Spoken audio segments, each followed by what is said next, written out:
제가 가끔 보이차 얘기를 드린 적이 있습니다. 보이차, 보리차 말고 중국 보이차.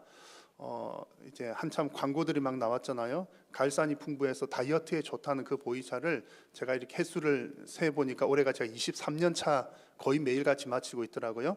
보이차가 몸에도 좋고 다이어트에 도움이 되는 것 아마 여러분 보시면 잘 아실 것 같고요.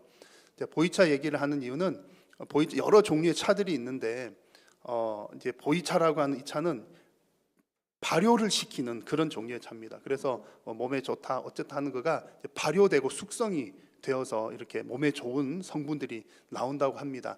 그래서 이 이제 보이차가 발효가 되면 좋은 거기 때문에 오랫동안 숙성, 그 기간이 오래되면 10년, 20년, 뭐 100년 이렇게 시간이 오래 갈수록 이제 값이 비싸지는 거죠. 우리 성도님들 중에 이제 아시는 분들 계신데 언젠가 한 번은 우리 교회에서 중국에 단기 선교를 간 적이 있었습니다. 갔는데 그때도 역시 제가 차를 잘 아니까 성도님들에게 여러분 중국에서 차 잘못 사면은 이렇게 바가지 쓰니까 조심하십시오 막 그렇게 했던 때가 있습니다. 근데 막상 제가 찻집을 갔다가 제가 바가지를 썼습니다. 그때 그 자리에서 보이차 마실 때는 분명히 맛이 괜찮은데 이만큼 사가지고 왔거든요. 한 1kg인가 얼마를 사가지고 한국에 와서 마셔보니까 그 맛이 안 나는 거예요. 소위 말하는 막 방송에서 나오는 가짜 보이차를 제가 샀던 겁니다. 근데 엄밀하게 말하면 가짜 보이차라고 하는 말은 조금 잘못된 말이기는 하고요. 왜냐하면 어쨌든 그 차 잎은 보이차 잎이 맞거든요. 차 잎은 그 차 잎이 맞는데 이제 문제는 왜 이게 문제가 되느냐 하면 발효시키고 숙성시키는 과정에서 이제 문제들이 생기는 겁니다. 잘못된 방법으로 해서. 그래서 이렇게 잘못된 보이차는 마시면 건강에도 안 좋고 오히려 더 이제 독이 되는 그런 차입니다. 제가 바가지를 썼던 적이 있고요. 그래서 이제 하나님 앞에 회개합니다. 바가지 쓴 거. 그리고 이제 이 보이차뿐만 아니라 음식들도 대부분 보면 숙성시켜서 먹는 음식들은 건강에 좋고 효능들이 좋게 나타나곤 합니다. 그런데 좀 전에 말씀드린 보이차를 비롯해서 또 숙성을 자칫 잘못 시키면 썩어버리게 되죠. 그래서 오히려 좋은 효과를 못 보고 안 좋은 그렇게 성질로 변하곤 합니다. 음식에서 이렇게 숙성을 잘 시키는 것을 우리 신앙으로 비유를 해보자면 신앙생활 속에서 성숙하는 것과 비슷하다고 할 수가 있겠습니다.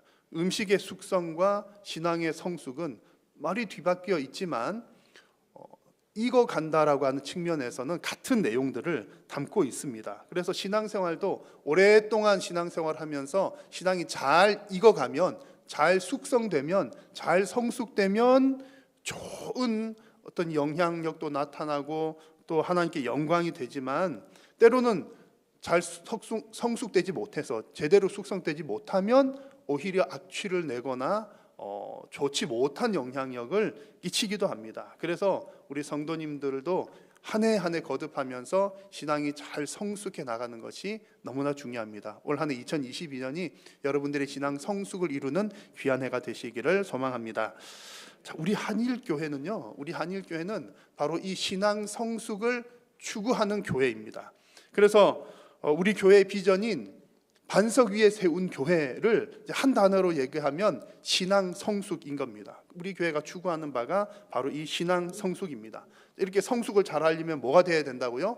발효가 잘 되어야 되고 숙성 과정이 잘 되어야 됩니다. 그 과정들이 중요합니다. 그래서 우리 교회는 잘 성숙해 나가기 위해서 신앙의 좋은 환경들을 만들어 가고 있습니다. 그래서 크게 이것을 이제 두 영역으로 나누었고 두 기둥이라고도 표현하는데 바른 신앙 고백의 영역과 실천적인 신앙의 영역. 그래서 이것을 또 이제 두 개씩 네 개로 나누었어요. 예배, 교육, 직분, 선교 이 부분들의 환경을 잘 만들면 또 이런 훈련들을 잘 받으면 우리 신앙이 하나씩 잘 성숙해 나가겠구나. 이렇게 우리가 목회 비전을 가지고 나가고 있는 겁니다. 그래서 지난 4년 동안에 우리가 한 해씩 이렇게 한 해는 예배에 대해서 한 해는 제자도 교육에 대해서 또 한 해는 바른 직분의 회복을 위해서 또 한 해는 선교적 교회를 위해서 우리가 말씀도 나누고 또 1년 동안 계속 기도도 하고 그런 성숙을 추구를 해왔습니다. 자, 이제 올해 우리 교회의 표어는 이런 것들과 연장선상에 있는 표어인데요. 오늘 뒤에 있는 현수막에 있는 제목을 한번 표어를 같이 한번 읽어볼까요? 시작. 우리는 교회를 낳는 교회입니다. 자, 이것이 올해 2022년도에 우리 교회 표어입니다. 교회를 낳는 교회라고 하는 말을 또 한 단어로 표현하면 영적 재생산, 이렇게 표현할 수가 있겠습니다. 사람은 이제 키가 커가는 건, 몸무게가 늘어나는 거가 수치가 바로 나오잖아요. 키는 몇 센치, 몸무게 몇 킬로그램, 얼마나 잘 자랐는지 판단하기가 쉬운데, 측정하기가 쉬운데, 신앙은 얼마나 성숙했는지를 측정하기가 참 어렵습니다. 딱 신앙이 얼마만큼 자랐다 말하기 어렵다는 거죠. 그래서 최종 판단은 오직 하나님께서만 하실 일입니다. 그래서 우리는 함부로 누구의 신앙을 판단해서는 안 되기도 하고요. 다만 우리는 겉으로 드러나는 열매를 보고서, 그 열매를 보면 나무를 아니까 열매를 보고서 어느 정도 성숙했구나라고 대략 가늠할 수는 있는 것입니다. 신앙 성숙의 열매는 여러 가지들이 있지만 그 가운데 아마 가장 중요한 것이 바로 올해 우리의 표어에 해당되는 영적 재생산입니다. 그래서 우리는 교회를 낳는 교회입니다라고 하는 것이, 교회를 낳는 교회가 바로 지금까지 4년 동안에 훈련하고 기도했던 것에 열매에 해당된다, 이렇게 여러분 이해를 하시면 좋겠습니다. 그래서 오늘 이 첫 주일, 신년 주일을 맞이하면서 반석 위에 세운 교회의 열매에 해당하는 교회를 낳는 교회에 대한 말씀을 이 시간 함께 나누고자 합니다. 교회를 낳는 교회라고 하는 말은 말 그대로 쉬운 말입니다. 어머니가 아기를 낳듯이 교회가 또 다른 교회를 낳는다라는 그런 뜻입니다. 이것을 재생산이라고 하는 표현을 쓰니까 조금 어색하긴 합니다만, 성도가 영적 자녀를 낳고 교회가 또 다른 교회를 낳는 것을 영적 재생산이라고 하는 표현 외에는 딱히 딱 쓸만한 표현이 잘 없기도 하고, 또 교회 성장학에서는 이런 표현을 사용을 하기도 합니다. 영적 재생산이라고 하는 내용이 그냥 어느 날 갑자기 떨어지거나 없던 것을 만들어낸 것이 아니라, 이런 표현은 성경에 나와 있지 않지만 이미 하나님께서는 오래전부터 이 부분들을 우리들에게 말씀을 해 주셨습니다. 창세기로 한번 가볼까요? 하나님께서 태초에 천지를 창조하신 이후에 아담과 하와에게 주신 명령입니다. 한번 같이 읽겠습니다. 하나님이 그들에게 복을 주시며 하나님이 그들에게 이르시되 생육하고 번성하여 땅에 충만하라, 땅을 정복하라, 바다의 물고기와 하늘의 새와 땅에 움직이는 모든 생물을 다스리라 하시니라. 아멘. 잘 아는 말씀이죠. 아담과 하와에게 주신 하나님의 명령입니다.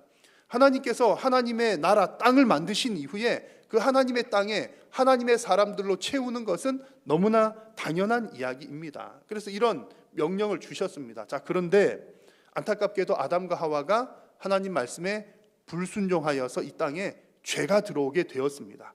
그리고 그 죄는 계속 번져가고 커져가서 나중에는 사람들의 숫자도 늘어나면서 죄인들의 숫자도 늘어나게 된 겁니다. 그래서 결국 하나님께서는 땅에 죄가 가득한 것을 보시고 홍수로 심판을 해야 되겠다라고 결정을 하십니다. 누구 시대 때죠? 노아 시대 때 그 일이 일어났습니다. 자, 그런데 그렇게 해서 이제 노아 홍수가 일어났잖아요. 노아의 가족들은 살아남았습니다.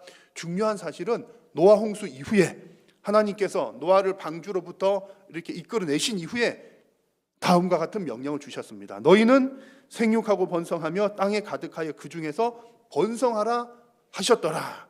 여러분, 이 명령 언제 주신 거죠? 태초에 천지 창조하신 이후에 주셨던 명령을 하나님께서 심판하신 이후에 새롭게 시작하는 차원에서 노아에게 또다시 이 명령을 주신 겁니다. 여러분, 이 말씀을 읽을 때에 하나님의 마음이 느껴지셔야 합니다. 하나님께서 지금 계속해서 원하시는 것이 무엇입니까? 하나님께서 원하시는 것은 이 땅에, 하나님께서 창조하신 이 땅에 하나님의 백성들이 계속해서 채워지기를 하나님은 원하고 계시는 것입니다. 어떻게 하나님의 백성들을 채우죠? 그게 바로 생육하고 번성하는 것입니다. 낳고 또 낳는 거죠. 오늘 우리가 표현하고 있는 영적 재생산입니다. 언제까지 이 일을 지속해야 합니까? 예수님께서 재림하셔서 하나님의 나라가 완성될 때까지입니다. 그래서 하나님께서는 이 명령을 주셨는데 구약 시대에 옛날에만 주셨냐? 그게 아니죠. 신약 시대에 온 이후에도 또 지금도 여전히 마찬가지입니다. 그래서 오늘 읽은 말씀에서도 디모데후서에서도 그런 맥락에서 주시는 명령입니다. 자, 이 말씀도 같이 한번 읽어보겠습니다. 또 내가 많은 증인 앞에서 내게 들은 바를 충성된 사람들에게 부탁하라. 그들이 또 다른 사람들을 가르칠 수 있으리라. 아멘. 자, 여러분, 이 말씀은 하나님께서 바울과 디모데를 통해서 지속적으로 영적 재생산을 이루어 가도록 하시는 말씀입니다. 바울이 디모데에게, 디모데가 충성된 사람들에게, 충성된 사람들이 또 다른 사람들에게 들은 바 복음을 가르치라. 영적 자녀를 낳고 또 낳아라. 이 짧은 한 구절 속에 4대가 나오는 것을 볼 수 있습니다. 영적 재생산이 계속해서 이루어지기를 하나님께서는 원하시는 것이죠. 여러분, 이 하나님의 마음을 정말 깊이 있게 느끼시기를 바랍니다. 하나님은 태초로부터 지금까지 계속해서 이 성도가, 우리 성도들이 영적인 자녀를 낳고 또 낳기를 원하고 계십니다.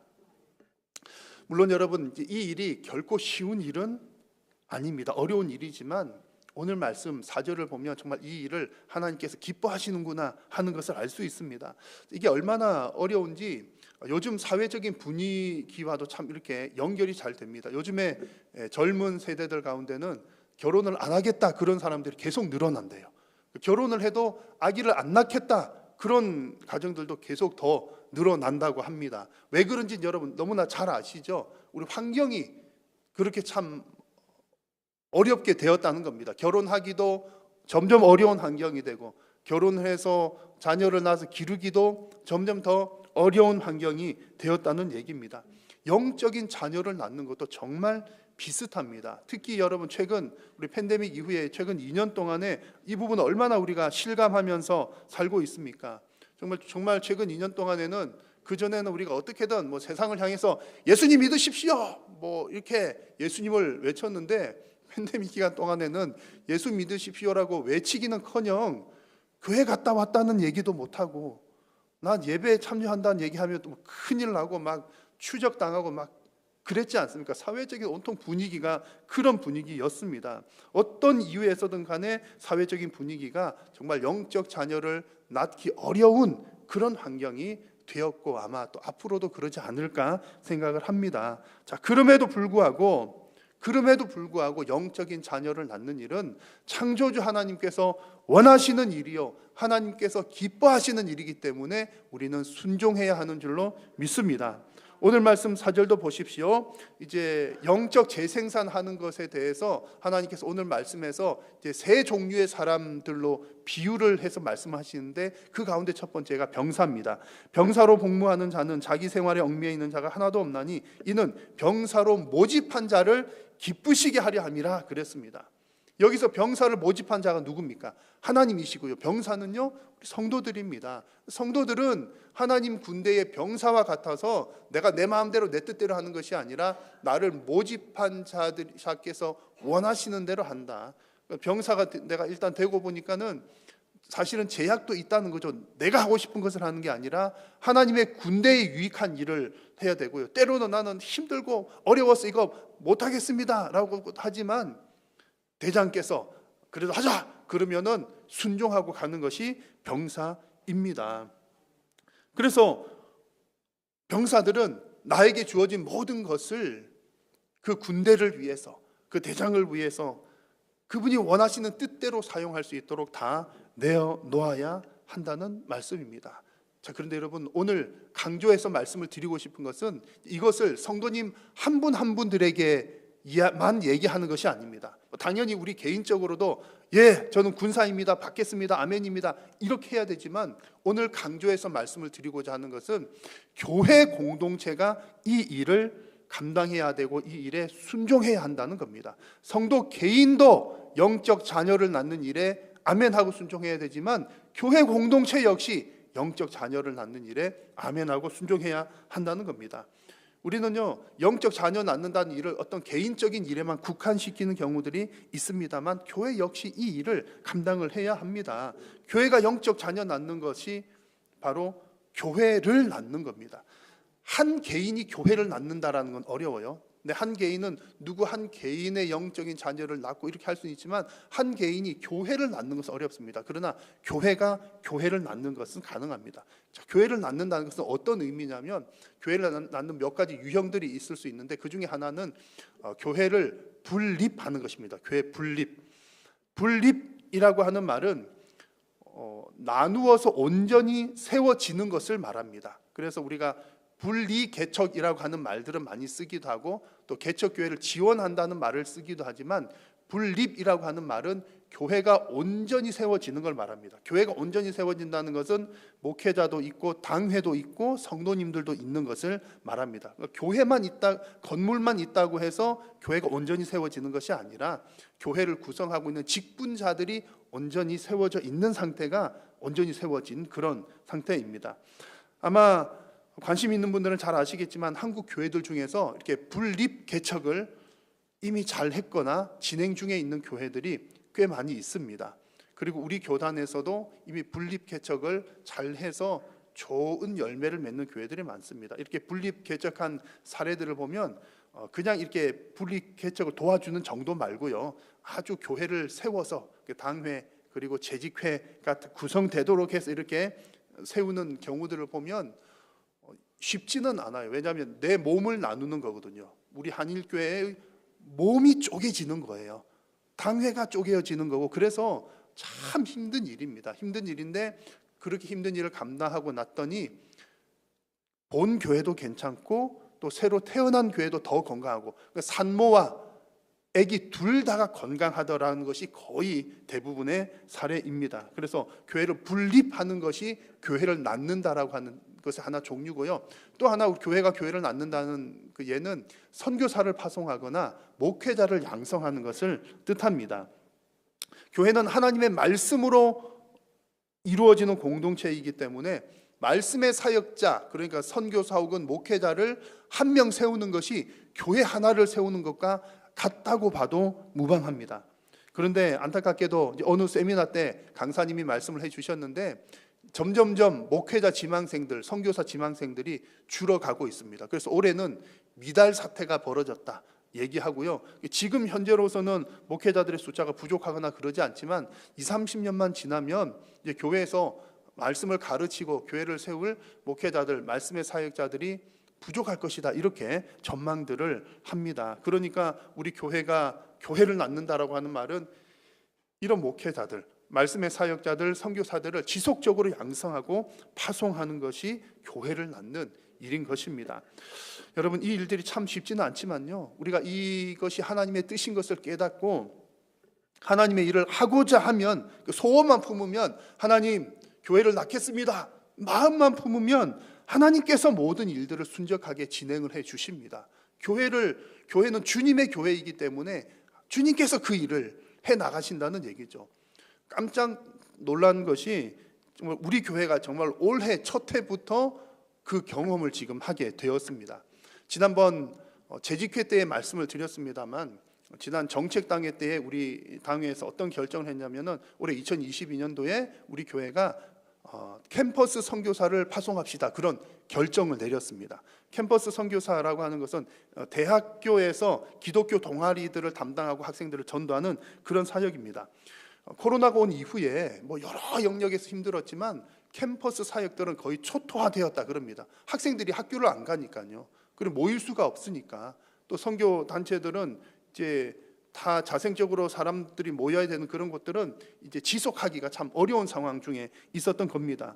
그러던 중에 우리 교단에 속한 캠퍼스 단체가 있거든요. SFC가 있는데 이 SFC를 그냥 가만히 놔두면 다 철수를 해야 되는 상황인데, 이 SFC 대학 선교 단체는 교단에 기반을 하고 있으니까 교회들이 돕자, 교회들이 협력하자, 교회들이 밀자, 이렇게 해갖고 특별히 이제 서울에 가장 대학들이 많이 있으니까 서울 지역에 있는 수도권에 있는 교회들이 우리 연합해서 일을 합시다, 이런 의견들이 막 왔습니다. 와서 저에게도 연락도 오고 찾아오고 만나고, 언제 설교 때 제가 한번 소개도 해드렸습니다. 했었는데 결국 이제 잘 협력이 되어서 서울 지역에 있는 15개 대학의 캠퍼스 선교사들을 파송하기로 그렇게 결정이 되었습니다. 그 일들에 많은 교회들이 동참을 했고요. 더 감사한 것은 이렇게 결정을 하는데 1등으로 결정한 교회가 우리 한일교회라고 합니다. 그러니까 이렇게 꿈을 가지고 우리 교회가 이런 일도 해야 될 텐데 저렇게 해야 될 텐데, 우리가 해외로 선교사를 파송하거나 뭐 교회를 분립 개척하거나 이런 것은요 한두 해로 되는 게 아니거든요. 그런 일들은 오랫동안 준비하고 오랫동안 기도하고 잘 해야 되는 그런 일입니다. 참 어렵습니다. 그런데 우리 교회가 이렇게 꿈을 꾸기 시작하니까 하나님께서 이런 기회를 주시고, 해외 선교사는 아니지만 캠퍼스 선교사를 지금 당장에 보낼 수 있도록 해 주신 겁니다. 이렇게 할 수 있었던 이유는 우리 교회에서 이제 중고등부를 담당하고 있는 오승훈 목사님이 이미 이제 SFC 간사로 활동을 하고 있었기 때문에 또 그 일이 가능하기도 했습니다. 이미 간사로 활동하고 있는데 이제 뭐 교회에서는 말하자면 파트타임 사역비로 지원을 하는 그런 형편이었는데, 교회가 캠퍼스 사역을 더 적극적으로 지원하자는 차원에서 이제 캠퍼스 사역을 전적으로 지원하기로 결정을 했던 겁니다. 그러니까 우리 교회에 있는 중고등부 담당 오승우 목사님은 중고등부 담당 목사님이면서 동시에 우리 교회가 서울 지역의 대학교에 파송한 우리 교회의 캠퍼스 선교사님인 것입니다. 그래서 우리 교회와 가까운 지역에 있는 교회 대학들 몇 대학들을 담당을 해서 사역들을 적극적으로 펼쳐나가게 될 것입니다. 여러분, 하나님은 교회를 세우고 선교하는 일을 기뻐하십니다. 우리 한일교회와 성도님들이 정말 교회를 낳고 선교사를 파송하며 말씀의 사역자들을 양성하는 이 일을 통해서 하나님을 기쁘시게 하는 우리 교회와 성도님들이 다 되시기를 축복합니다. 우리가 이런 일들을 함에 있어서 영적 자녀를 낳고 또 교회를 낳는 이런 귀한 하나님의 사역을 할 때에 반드시 우리는 하나님의 법대로 경기하는 법을 배워야 합니다. 선한 일일수록 좋은 결과만 나오면 되지 않을까 생각할 수 있지만 그 과정이 무척 중요합니다. 그래서 오늘 말씀 5절에 보니까 경기하는 자가 법대로 경기하지 아니하면 승리자의 관을 얻지 못할 것이며 그랬습니다. 경기를 하긴 하되 규칙대로 해야 상을 받는다는 얘기입니다. 경기 운동장에서 이렇게 달리기 경기를 하는데 운동장 이렇게 한 바퀴를 돌아서 1등으로 들어와야 상을 받는데, 만약에 어떤 사람이 내가 저기 꼬리 지점에 먼저 들어가야 되겠다 싶어서 운동장을 이렇게 돌지 않고 가로질러서 갔다고 생각을 해보십시오. 그렇게 해서 1등으로 들어온들 상을 주겠습니까? 주지 않지요. 왜냐하면 운동 경기에는 규칙이 있기 때문입니다. 상 받으려면 반드시 규칙대로 해야 합니다. 마찬가지로 하나님의 일은 사람의 기준대로 하는 것이 아니라 반드시 하나님의 기준대로 해야 하나님께서 기뻐하시고 하나님께서 상 주십니다. 그리고 또 더 중요한 것은 그렇게 하나님의 기준대로 할 때에 그것이 우리들의 심령에도 유익이 된다는 사실입니다. 여러분, 하나님께서 우리들의 어떤 일을 맡기시는 것을 곰곰이 생각을 해보면 이해가 안 되는 부분이 한 가지가 있습니다. 여러분은 하나님 앞에 순종을 잘 하시는 편입니까? 순종 잘 안 하는 편입니까? 대체로는 잘 안 하실 거예요. 저도 마찬가지고요. 뭐 뻔한 얘기잖아요. 우리가 순종 잘 안 한다는 건 우리도 아는 얘기요, 하나님도 아시는 얘기입니다. 그런데 하나님께서는 천사들은 순종 잘 할 수밖에 없거든요. 천사들은 그냥 순종입니다. 그러면 하나님께 어떤 일을 하실 때 순종만 하는 천사에게 맡기셔도 될 건데 왜 그 하나님의 일들을 순종도 안 하고, 이런 표현 써서 죄송합니다만 뺀질뺀질한 우리들에게 그 하나님의 일을 맡기실까요? 여러분, 그 이유를 생각해 보면 하나님께서 우리들에게 일 맡기시는 것은 하나님께서 일손이 부족하거나 능력이 부족하셔서가 아니라 그 일 자체가 우리를 위한 일이로구나 하는 것을 알 수가 있습니다. 여러분, 우리가 하나님의 일을 하는 것 하나님의 영광을 위해서이기도 하지만 당연히 그것이 우리들의 신앙에 유익이 된다는 겁니다. 왜 그렇습니까, 여러분? 우리가 봉사의 일을 하는 것을 통해서, 하나님의 일을 하는 것을 통해서 하나님의 마음을 깨닫게 되고, 그리고 하나님 그 과정을 통해서 하나님의 규칙을 배우게 되기 때문입니다. 우리가 성숙한다는 얘기입니다. 그래서 교회 봉사는 너무 많이 해서 이렇게 탈진할 정도로 많이 하는 것도 좋지 않지만, 교회 봉사를 하지 않아서 성숙의 기회를 놓치는 것은 더 안 좋은 일입니다. 자, 여러분, 하나님 일하면서 어떤 규칙들을 배웁니까? 하나님 일 그러면 가장 먼저 떠오르는 게 복음 전하는 일, 그런 거 아니겠습니까? 복음을 전할 때는 무엇을 전합니까? 내 말을 전하는 것이 아니라 하나님의 말을 전하는 것이 복음 전하는 거기 때문에 내가 그것을 전하려면 내가 먼저 복음을 알아야 됩니다. 그러니까 하나님의 일을 하려고 하다 보니까 내가 복음을 알게 되네요. 제자를 키우는 것, 하나님께서 기뻐하시는 일인데, 제자를 키운다는 것은 내 제자 키우는 것이 아니라 예수님의 제자를 키우는 겁니다. 그래서 내가 누군가를 예수님의 제자로 만들려면 내가 먼저 예수님의 제자가 될 수밖에 없죠. 그러니 내가 먼저 성숙하는 겁니다.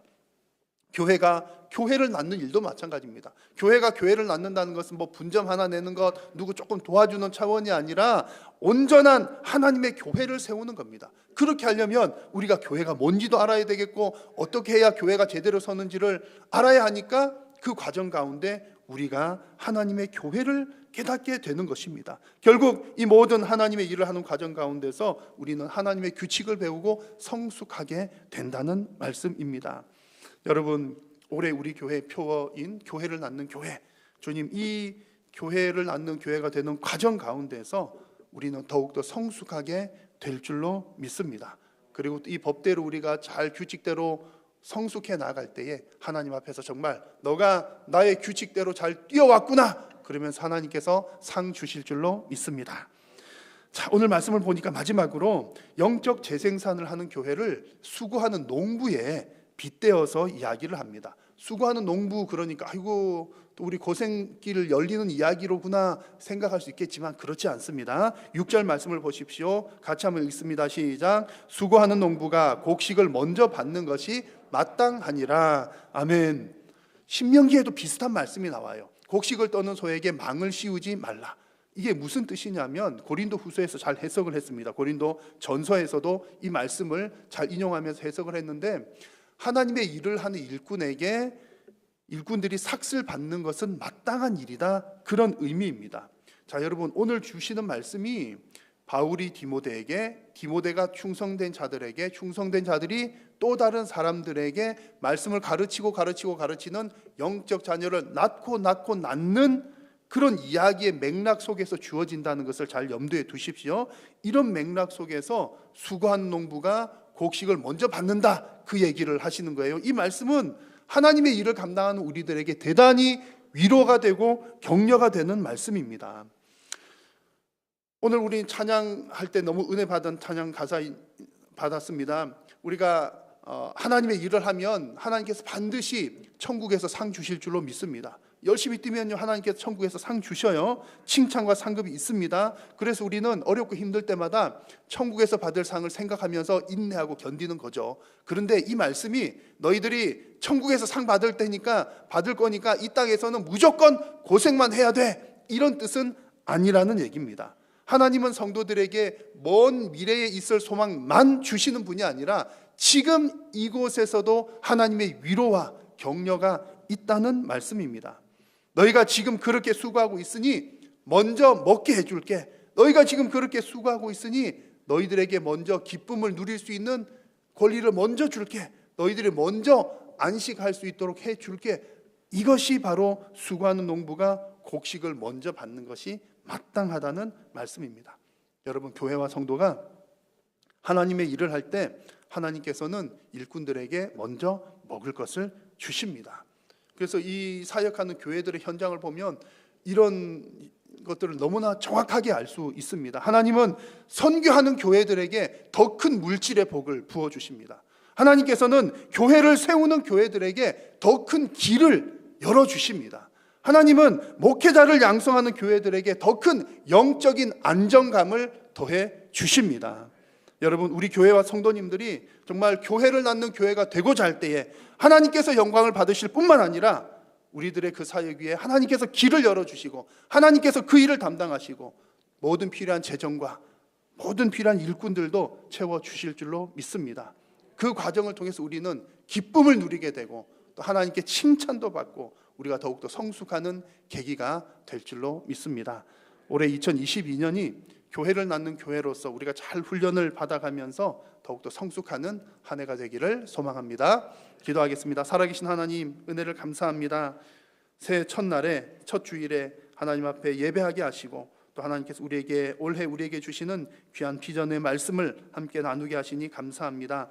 정말 하나님의 뜻대로 교회를 낳는 교회로서의 훈련을 잘 받아가고 성숙하는 또 하나님께 칭찬받는 한 해가 되게 하여 주옵소서. 예수님의 이름으로 기도드립니다. 아멘.